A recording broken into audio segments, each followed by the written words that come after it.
So, hi, first of all, welcome to the entire session. I think that's one of the best parts to have you here because I think it brings a lot of childhood memories seeing your content. And content creation has been like one of the biggest things which we do around nowadays. And I think it's been so evident in and around the industry wherever you go, whether you are a content creator, irrespective of not, but I think content has been playing a very important role in and around the let me say global world as well. A lot of people creating content in India, which is absolutely the biggest growing market as per I have observed, and I Yeah. see every other person getting into it. And when it comes to you, I think it's been such a wonderful journey when you speak about the highlights section, and especially about so much of stuff from edutainment to, let me talk about highlights, let me say content creation itself, and why not the amazing quirky techniques what you speak on your channel always to others and your followers as well about your community. So what has this entire journey been like, and if you could give a small quick help of what have you been and how did you end up being a content creator? Yeah, so it actually started off by accident. It was because I used to use Instagram like everybody else was using Instagram. I was just posting like photos of my friends or what I was doing and things like that. And then Instagram launched Reels, and I hadn't been using TikTok before that, so I didn't have experience with the short video platform. But it was just something new, and I thought, let me just try something fun with it, and because I like making videos. So I just started making Reels, and people seem to like them. And also Instagram at that time was pushing reels a lot because it had just launched. So when people started responding to it and was like, hey, you should make more of these videos, I started off with hacks to learn Hindi, and then people seem to like it. So then I expanded to hacks to learn Malayalam, hacks to learn Kannada, and like other languages, and like expanding it further as I went on. So for me, largely it was just seeing the kind of response I got from the audience and just taking that into input. And then my simple logic was I just kept creating content. And fast forward to a year and a half later, now I'm talking about how to make content creation Content. a career, right? So it just started off, it wasn't very intentional when I started, but now I think I've started taking it more seriously.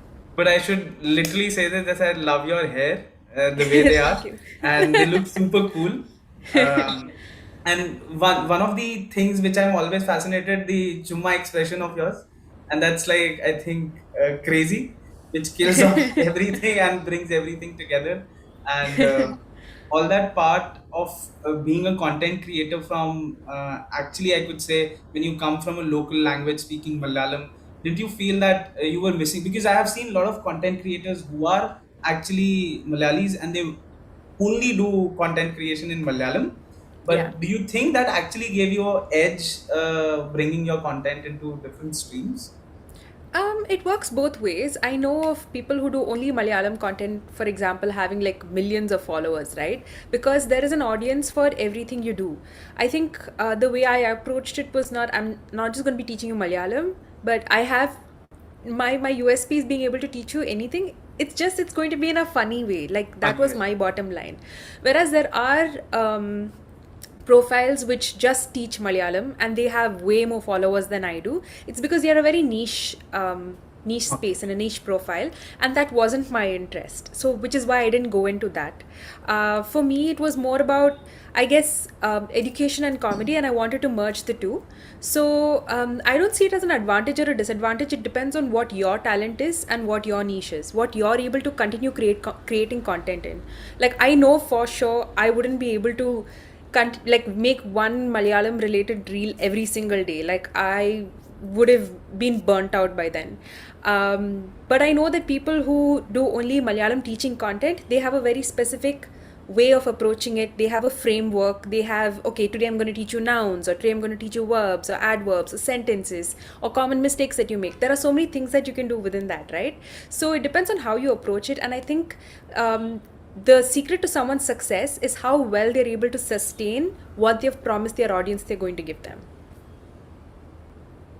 Actually, that does matter because this entirely niche. A lot of people talk about that. Okay, you need to streamline your niche. You need to bring down to what your niche is. But does that actually matter, or what do you think? What's your perspective? Or is it okay that if you're open to everything, or you always need to stick to something very specific?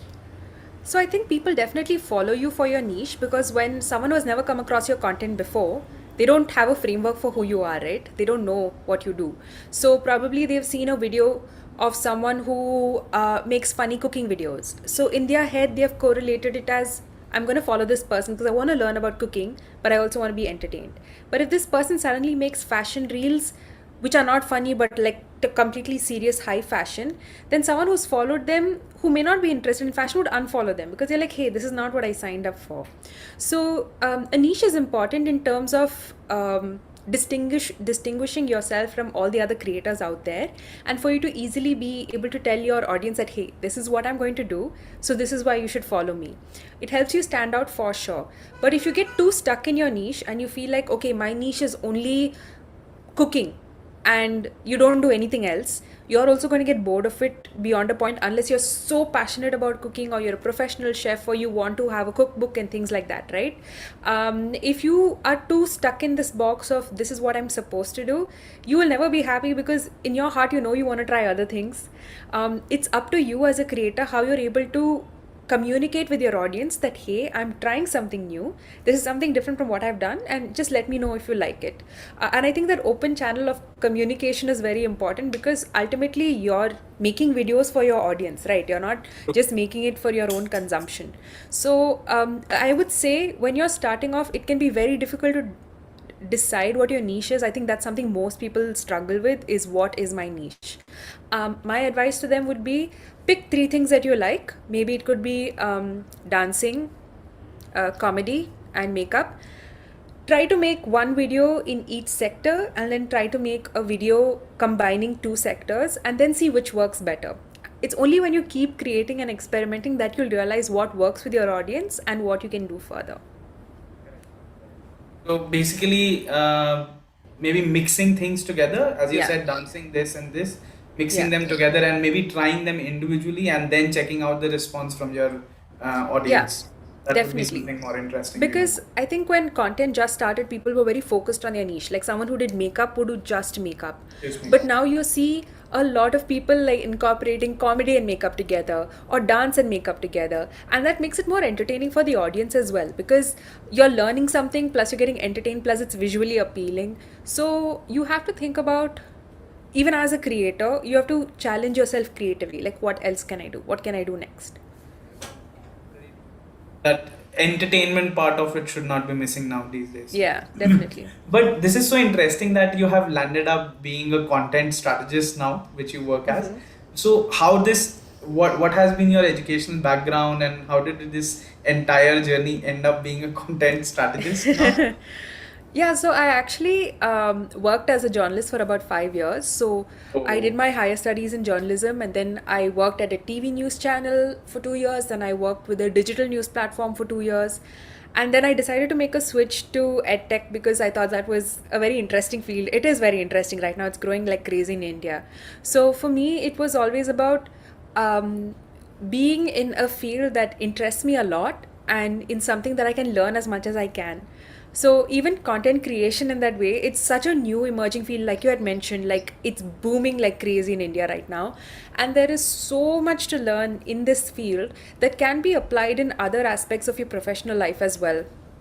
And I think that's something people who are content creators learn along the way, which is very difficult to study in a university, or do a professional course in it, because you are right. learning on the go, and you have the freedom to make the mistakes that you can, because it's your own personal profile. And you realize and you learn that there are so many ways you can market yourself, personal branding, content scheduling, making content calendars. Like there are so many skills you learn as a content creator, which really come of use if you ever decide to quit content creation and you want to go back to like a 9 to 5. You have all these skills that you can put on your CV and say, hey, I've been able to build my own brand like this, and this is what I could do for your company as well. But then, being a journalist and then turning into a content strategist, does that even give you a different? Because I know journalism can be more of speaking, connecting with people, creating a lot of content on the same side. But is the journey very different from being a journalist and of being a content creator now? It is quite different because in journalism it's pure hard facts, right? And it's you deal with very serious news every day. So I started creating content because it was like an escape. Like the whole day you're working with like stories of rape, murder, suicide, all of that. And then like Instagram or social media is just a place where you come to escape, and it's like a decompression zone. So that's how it started off. And I'd say journalism is extremely interesting, and it is completely different from content creation in the sense that um, you have to there is information, you have a source, you have facts, and that's it. There's not much of creativity in a way that you can have. Of course, in the way that if you're doing digital videos, there's a way that you can present news in an interesting manner, but the cold hard facts never change. And also, you're part of an organization and a company, right? So you have to be very, very careful about what you say and make sure that everything is checked 100 times before you put it out there. Whereas with content creation, you have a little more freedom. There's a more creativity. You can just play around with things, and it's not so serious all the time. But of course, you have to be careful about what you see on social media as Very well, true. because repercussions, at least there's a company to shield you. Here, there's no one. You should take all the heat. Especially when people do all those bullshit in content, and I'm sure you have seen all that, but that sometimes makes me feel that either the audience is not that matured to, let me say, take that kind of content, and they want to just bully people around, and a lot of people I have seen go through that eventually somehow. Yeah, I think as a content creator, you learn to differentiate between constructive feedback and just hate. Like constructive feedback would be like, "Hey, this wasn't so funny," or maybe this outfit didn't work, or "Hey, I think the makeup didn't really suit it." Like those, that's feedback. And as a creator, sometimes people tend to take it personally because it's your own work, right? So it's human tendency to take that feedback very personally and be like, "How can you say that?" But whereas you have things like hate, which is someone saying things like things you have no control over, like, "Oh, your nose is like this. Oh, you're fat. Oh, your forehead is so shiny." Like that, that has nothing For to it do with the is shiny. content. That's so Yeah. lame, because I remember I went to an interview donkey years back, maybe 10 years, and somebody, the interviewer was like, "Why are you sweating so much?" I said, "That's so natural that it's shiny, not sweating." Yeah. Yeah. Yeah. So That's when it comes to hate like that, I think over a period of time, you learn to ignore it because it's coming from someone you don't know, right? And they don't know you. They don't see you as a person. They see you as like a projection on the internet. Like you say content, they see you as content or like a product. So I don't take those things too personally to heart. And a lot of the times when I've seen people post very ignorant comments, let's say, and if you go to their profile, you'll see they mention their age. They're like, "I'm 16 years old, I'm 14 years old," and then you're like, "Oh no, this is a kid." Like, I mean, I क्या understand why he they बोलूं, said क्या ही that. बोलूं बेचारे Yeah, को. yeah. So then you just let it go. You're like, it's okay. I mean, there's no point. It's okay. They'll learn eventually. Yeah, it's okay. अभी तुम kiddos हो. You will grow up. Yeah, All the noobs around. yeah. It's okay. That's funny, actually. But is this like the entire journey which came out to be as a content strategist?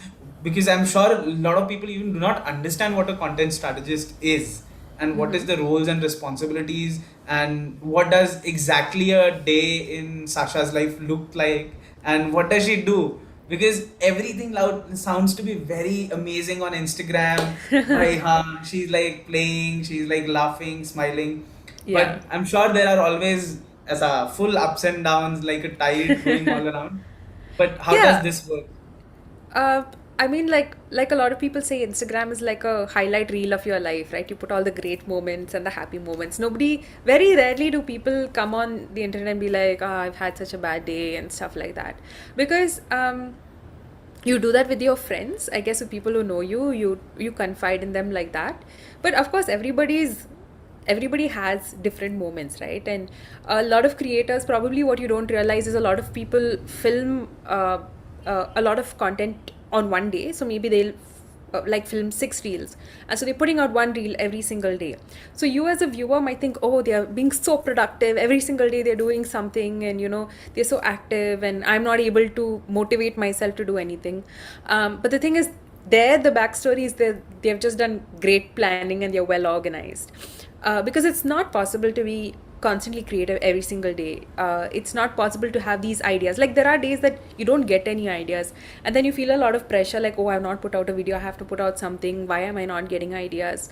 Or there are days where you don't feel like, it may be something, you just don't feel like being on camera or creating anything. You just want to like lie in bed or sit in front of your laptop like this and watch something. So that's a balance that you learn to set for yourself as you keep growing, because when you just start as a creator, you have this idea, like everybody tells you, right, hustle 24/7, you got to do it, motivate yourself. When you're sleeping, someone is grinding and all of that. And सारा bullshit जो motivation channel से मिलता है Instagram के. yeah, I mean, look, when you're listening to it, you do feel pumped up and motivated. But when you actually listen to the words, it can be quite demotivating, because you feel like everyone else around you is doing so great. And like, why can't I? Like, why am I in this situation where I feel like I feel stuck, right? But you have to remember that nobody really talks about this, and they might about it in their personal life, but everybody goes through this. It's just a matter of giving yourself that break, because if you don't give yourself that break that you need, you will not enjoy anything you're putting, and once you stop enjoying it, you will not feel like doing anything, and then you just want to quit doing it and you'll stop. So if you are someone who's watching this and you want to be a content creator and you want to have a career in this, think about it long term, right? In every job, you have 2 days off, you get vacation off, you do this and that, you take all of these breaks to rejuvenate your mind. Similarly, even with content creation, it is a job. It's like a 24/7 job at times. So you need to be able to tell yourself that ki ha bhai, it's fine, you can take a break. And maybe after 3 days, you will be refreshed, you'll have so many ideas, and then you'll be back with a bang. A lot of people feel that, oh no, my audience will forget me, they'll unfollow me.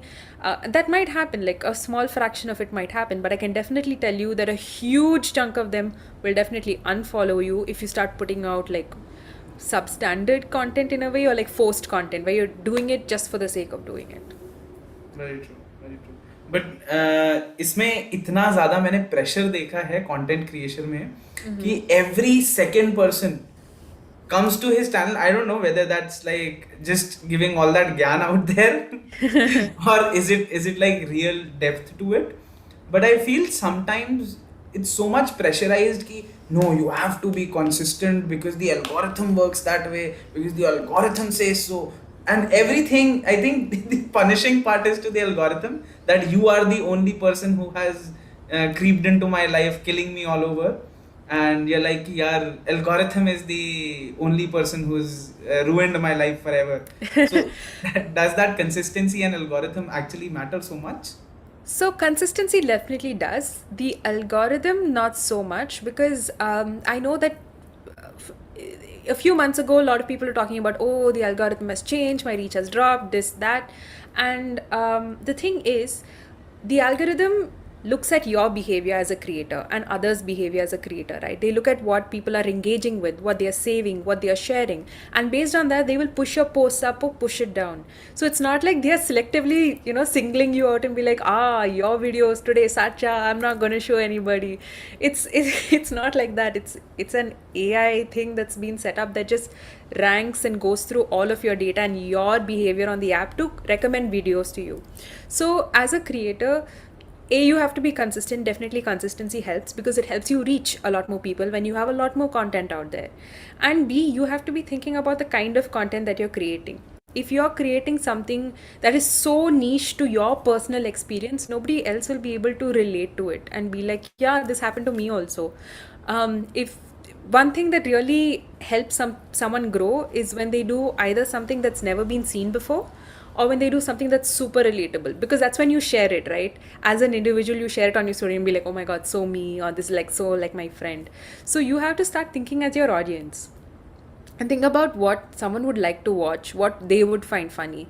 And it may not work all the time. Like there are videos which I thought were funny but it didn't do well. There are videos I thought were okay but they like had hit millions of views. So that's the secret of consistency, because you don't know really what will click, and be like that reel at the right time with the right audio that'll just go boom.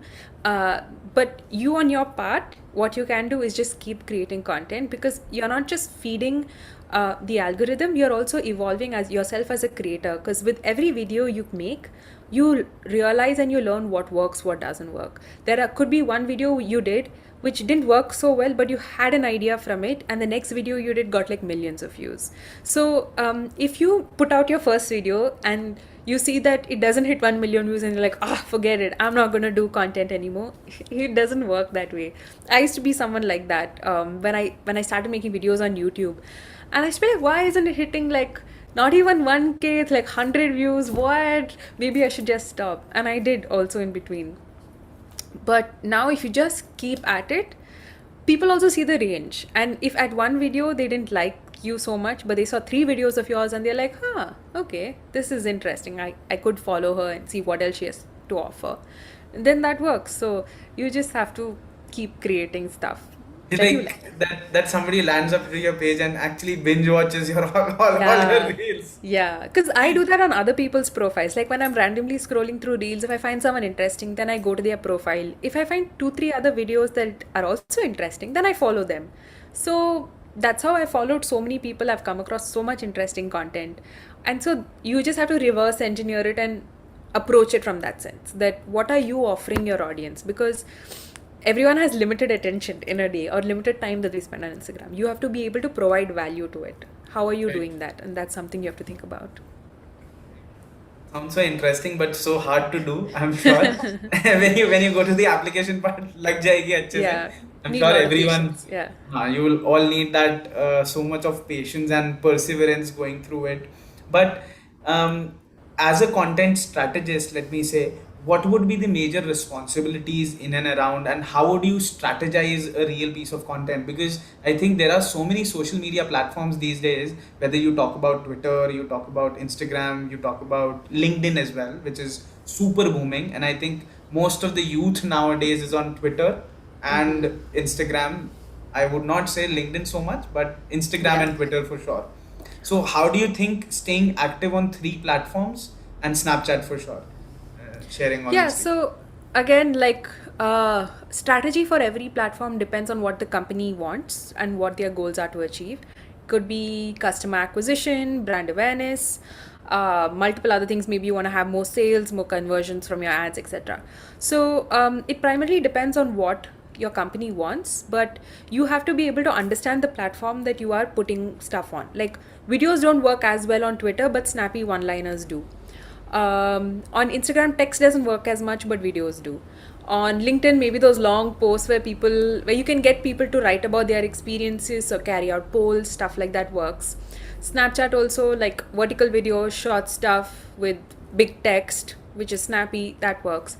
So you have to understand the platform that you're looking to, and you have to again be consistent. If you are posting a series, for example, and you are informing your audience that hey, this is a company, they're doing this campaign for some awareness week, then you will be posting regularly regarding that. You won't be posting one day and then after 2 months post one more post and expect your page to grow in any way. So all of the learnings that I have got from working on Instagram and YouTube so far is my personal experience, which then you're able to bring into framework and then build out a strategy for a company and say, hey, this is what I think would work, and this is how we can launch this campaign. So largely it's that. If anybody has a successful social media page, they can definitely consider a career in content strategy. But does this include constructing, let me say, um, calendars? Because a lot of people who are, and we do get so many questions out there from our students that, oh, should I create content for like content calendars for 1 week? Should it be for 1 month? Should it be like for just 2, 3 days or maybe 10 days? So, what do you think? How is it important, first of all, to create a calendar? Yeah. I Yeah. definitely think having a plan is very important, because if you are going day by day, then there like I mentioned, like there could be days where you don't have an idea, so you might miss out that day. And if your goal is to post one thing every single day, you would miss it, and then you would feel like the pressure on you. I don't know about a 1 month calendar, because largely what works on social media is working on trends and being on what's topical, right? So you can't plan 1 month ahead what's going to happen. Very true. Maybe 2 to 3 days in advance would work. 1 week also would work to an extent, but you cannot be so restrictive in the idea that, okay, I've made a plan, I'm going to stick exactly to it. Say tomorrow there is this song which is viral and is just blowing up, and you really want to make a reel on it, make it that day. Because sometimes what happens is, if there's an audio which is trending, if you just get onto that trend, then you get to a much wider audience, because everybody's listening to that song, right? And everybody's doing content about it. If it's a challenge that someone is doing, if you just get onto that, it's all about being very aware of what's going on that platform and being able to react quickly to it. You can't wait and be like, acha, okay, let me see, 1 week later I might do something on this. If it's something trending, it's going to go within 2-3 days. So you have to be able to pinpoint it right at the time that it's rising like this. And identifying trends is a skill that comes with time, I guess. And some people have a better natural instinct at that. Like they say, a nose for news. Sorry, it's when you're able to identify what news is important. You have so much information. How do you identify what goes in the headlines or on the front page, right? That's something you develop and you learn as a journalist. So similarly, even with content, what's important is, or what's trending, what's going to blow up, is a sense that you develop as you keep creating and consuming content. So when it comes to content calendars, I would highly recommend that someone, even if you don't want to make a calendar, just every time you get an idea for a video or an idea for a post, just write it down. Because the more you have a content bank, then you're able to create a content calendar. Because without ideas, then what are you going to create on? What are you going to execute? One thing which I sure for know about you is, like, so many language in and around, like French, Malayalam, English, Hindi for sure, and Tamil, and so many of them. But how did this, like, learning foreign language, was it like a hobby or something which helped you in content as well? So how was it this? Yeah, so not foreign languages, they're all Indian languages, but all of these languages are just from my personal experience, because the states that I've lived in, where I've grown up, my family heritage is what all led me to learn these languages. It's not that out of my own interest I was like, let me learn this language. It wasn't like that. So it's right now a moment of, okay, I know these languages, I know it at this level, but how do I teach it to other people in an interesting way? Because when I moved to Delhi, I had to learn Hindi, because I learned it in school, but I wasn't very comfortable with it. Like, I didn't practice it much. So I had to come up with these interesting techniques so I could teach myself how to speak Hindi and how to communicate with people. So it's that same logic which I apply to all my videos, because how I teach myself is how I'd like to teach others as well. And was this also with similar with French? Was it like French was uh, in school and okay, college. So I learned that as an additional language. additional language? Yeah, it Cool. was academic. It wasn't. I thought it would be easier than studying Hindi, because I was really bad at Hindi in like 11th, 12th and stuff. So that's why I picked French. So what would your be like a queen bee hack to learn all these languages in and around different places? Definitely just consume like pop culture content related to these languages. Like, if you're trying to learn Malayalam, there are such great Malayalam movies out there that if you just keep watching it, if you keep listening to the songs, then you will pick up the language. Like, there are so many people who love K-pop and K-dramas and can speak Korean now just by listening to it, right?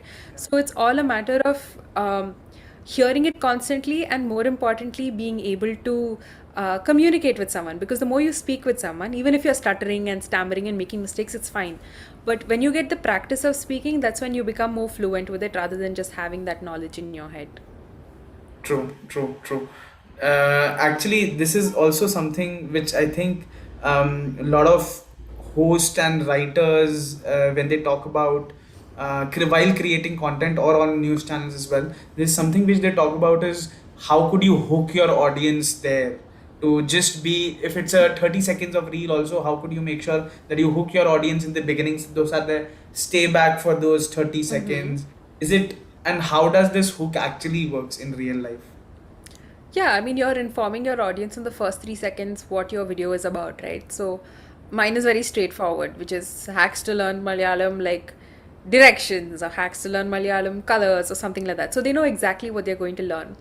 There are other people who do these clickbaity, there's nothing wrong with that, like clickbaity openers, like this is the way to grow your social media in 10 days, and then immediately in that one sentence, you know what you're going to get. The whole point of having a hook is A, to interest your audience, and B, to inform them. Because if you have a opener like ways to grow your social media in the next 10 days, and the remaining is like just some random dance or something, then your audience is going to get so irritated because you told them something and you gave them something else.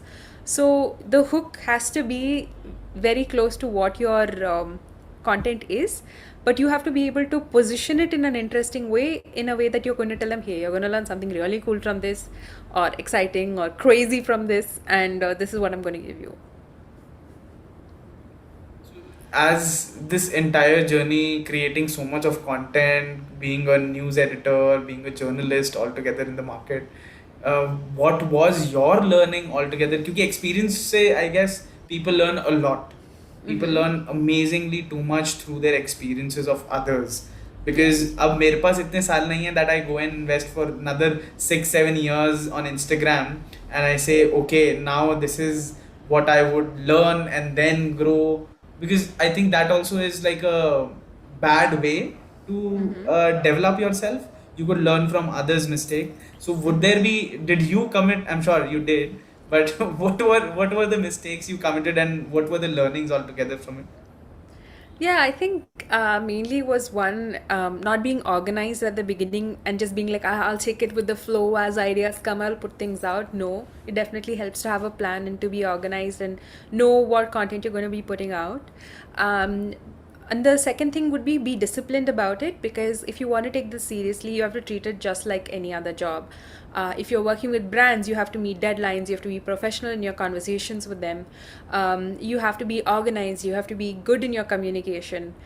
For me, I'm also very cognizant that if I want to take this long term, then I have to be able to expand maybe to other platforms or learn a couple of other new skills, because I know that beyond a point, content is going to get stale. Like the kind of content I do is going to probably get stale or boring or done. Right, in the beginning there was a novelty factor, but naturally with anything else, you need to keep evolving as the times go. So be open to creating new content, and don't create content thinking that, okay, I'm going to do this because I think it will work. Because when you try to force fit your content into a mold that's already there and it doesn't really fit, it's not a good fit, it will not work. So then what happens, you start to lose confidence in your content, whereas the problem was not with your idea, it was with how you executed it. Another thing I would say is definitely have some people around you who you can bounce your ideas off, or who you can have review your stuff, because you tend to get so close to your content that you're not able to objectively say whether it's funny, it's not funny, it's good, it's offensive, I don't know. So there are times where I'm not too sure about something, which I send it to my friends. I'm like, hey, okay, these are two options, which do you think is funnier? Or hey, this is a video that I've done, I'm not too sure about it, do you think it would work? Let me know. So then you're able to get someone else's input, which gives you a sense. It's almost doing like audience testing, where you do beta testing, right? So you do this with your friends, and then you realize that, okay, maybe this joke doesn't land how I thought it would. It sounded funny in my head, it doesn't sound funny on the video. Yeah, and just like any other job, you have to be dedicated, you have to be committed, you have to be disciplined, and you have to be open to change and trying out new things. Because if you get too stuck into, this is what I do, this is what I know how to do, and I'm going to do only that, then you're going to be stuck in that, I don't know, 2019 era of what was cool, and whoever else is creating new content will go forward and you'll still be stuck there. But one thing which I very interestingly know about you, that was it, or is it true or not? I'm not sure. That were you too much reluctant speaking Malayalam in the younger age of yours? Was it? Yeah, I think I always used to think that speaking any regional language basically speaking anything other than English is not cool. And I used to think that no, I will speak only English. Haha, English is the best. And I regret doing that because I didn't have too much practice speaking Malayalam at home and like speaking Kannada, for example. So, as kids, you are able to pick languages up much faster than you are when you are an adult. So now you have more effort to put into like learning and practicing and getting the pronunciations right. So that's something I definitely regret. And if there are young people listening to this, please Speak your remember, own.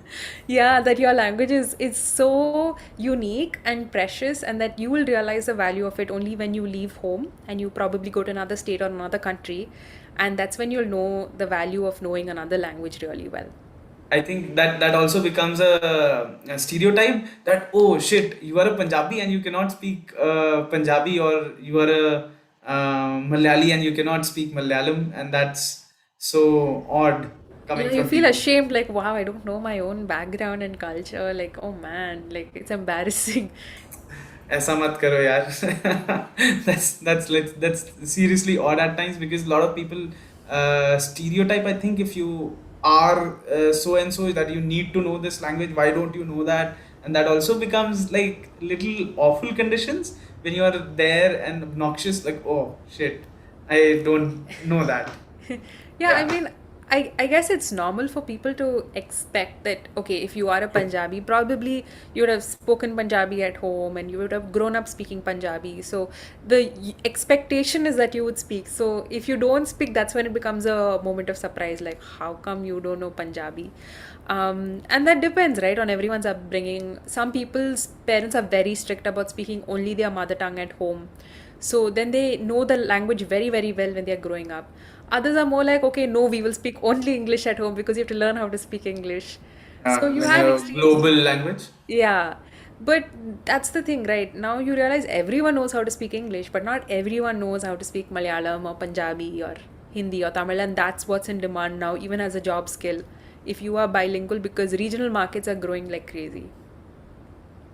That's super interesting to know, because I always thought that at the moment the global market was growing so much that you had to know your English as a language, which was irrespective whichever area you come from. But that's so Yeah, interesting. English is important as a bridge language or for communication, but if it's kind of like a uniform thing, right? Like everybody knows English in your workplace, for example, but if there's someone who knows Malayalam really well, for example, then they would get opportunities if you're expanding to Kerala, you want to reach a Malayalam audience, and regional audiences are huge right now. So you see, even like streaming giants like Netflix, Hotstar, all of them, they all have subtitles in different language. They have dubbing in different languages. Why? Because the audience is there. So yeah, there's a lot of potential. One thing very interesting pops up my head when you speak about so many things, especially about content creation, all this. And if somebody today, let's say, because it's certainly a very important question to bring it up, that if somebody wants to make up his or her career, because I have seen a lot of people being in the market of content creation, and they start the content creation, maybe they are not consistent and have so many challenges around, or maybe if they are consistent, I've seen so many people and their content is also too good, but still they don't grow. Would you have some tips for the career starters, like three tips, which one, two, three, kar kya na yaar? And some tips for people who actually are struggling through that journey. So how could they improvise on that entire part? Right. So if you want to consider something a career, it has to bring you in consistent money, I guess, if you want to look at it that way.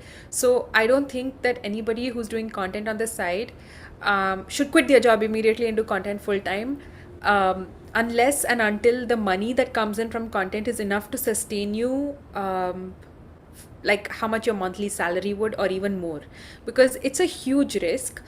Because say for example you quit your job to do TikTok, and then TikTok got banned, and then what do you do, right? Because you are dependent on a platform. You need to be able to create a brand for yourself and not be dependent on the platform. So if you want to start a career in content creation, give yourself a timeline of about 3 months, and keep reasonable goals of maybe I want to reach post, even if you don't want to put a this thing of a goal metric of having like followers, because that's something you can't really control. But if you want to keep a goal metric of, I'm going to put out say 100 posts in 3 months, keep that goal for yourself, and then after 3 months revisit it and be like, okay, how did I do? Was I able to do it? Okay, is this something that I think I can definitely do as a career? Then go for it. A lot of people, the first question they have about content creation is, how much money can I make? Which is a natural question, but the thing about it is it takes time to earn money, especially like YouTube takes a lot of time. Instagram also, the platform doesn't pay you. It's with brand partnerships, and you get brand partnerships only when you're established yourself, you have a certain number of followers, your content stands out by itself. So all of this takes time, and you have to be patient enough for that. So if you enter content creation with a goal of making money, with the sole goal of making money, then you will feel disappointed very soon, because you will not see money coming in for a while. So you have to be able to have a backup. Maybe you have another job, or maybe your parents, if they can support you for a little while, look at it that way. um, and be realistic. Is this something that I can do long term? Is this something I just want to try for 3 months and then let go of it and go to another job? That's also fine. But you have to be very, very careful and realistic about it, because once you go into content also, it's a little difficult to shift back to a professional life, because say your content is making like silly faces and giggling all the time on social media, and when you go to an interview, your interviewer's like, okay, so I checked out your social media and it doesn't really go with our company values, right? Then what do you do? So yeah, think about all those things, and just treat content creation as a professional career, and then trust me, the path will be smooth. I don't think so. Indian parents do can do treat content creation as actually a career because there are so many fads towards it. वो कहेंगे यार be an engineer. Why do you want to be? How would you earn money out of it? Which is absolutely a Yeah, national question. it's a valid question, because I don't think anybody should quit their studies and do content creation. No, not at all. I would highly discourage that. I think it's very important to have a base in whatever you're doing. Even if you're doing engineering, you can still be a content creator on the side. But here's the difference, right? If you feel like, okay, I'm really good at content creation, but everybody around me tells that I need to be an engineer and work an engineering job, then that's a decision you have to take for yourself. Because if you know you're better at something else, you see success on that metric, that's when you'll be able to also convince your parents and say, hey, I make this much at my engineering job and I make this much doing content, so this makes more sense at this point of time. And every parent, when they see that you are financially stable, that's when they'll be okay with it, because it's new for them also, right? They don't know Right. social media, and they don't know when this will go, and they don't know about the money and all of that. So if you have to sit down with them and be like, okay, listen, this is what I do, this is how I earn, this is how much I earn, and I think that if I keep doing this, then I can live on this amount for these many months. You have to be clear yourself before you try to convince someone else, and not just be like, yeah, I'm going to only make videos on Instagram, I don't care what the world does, because your parents can't support you all the days of their life, right? And you yourself have to be an individual who's independent and you can support yourself. Hopefully also support them. That would be the best feeling. But would you give any tips for the people who are actually consistently, let me say, hustling, जिसको हम बहुत ज़्यादा बोलते हैं, but then they are not really growing due to some XYZ reasons. They have been consistent maybe, but unfortunately could not grow altogether. What would you say for them? To them, I would say, if you feel like you're not growing, then take a break and relook at your content, because a lot of people go through this where there's stagnation in a sense, where they're not growing. It's more likely because they're doing the same thing over and over again, and their audience has gotten bored, or they're trying something that is already done, everyone's done it, and you're not really getting value from it. So you'll have to look back at your content and do like a SWOT analysis: what works, what doesn't work, what else you'd like to do. And it's with content creation, you are your own boss, so you are free to try whatever you want. There's nobody you have to look to for approval and say, hi, can I do this video today, can I do this video today? You don't have that, right? So you are free to do what you want. So in that same way, you have to take that responsibility of being able to look at your content and seeing, okay, if I'm being really honest, this doesn't work, or this is not that entertaining, so what else can I do? that's when that's the advice I would give. I think we have one question in the chat box for us. Okay. Hi, Sacha, big fan. Everybody is, I guess. And so they have been doing content creation for last 3 years, and they have been consistent enough. Again, the same problem, but not been able to grow on Instagram and YouTube.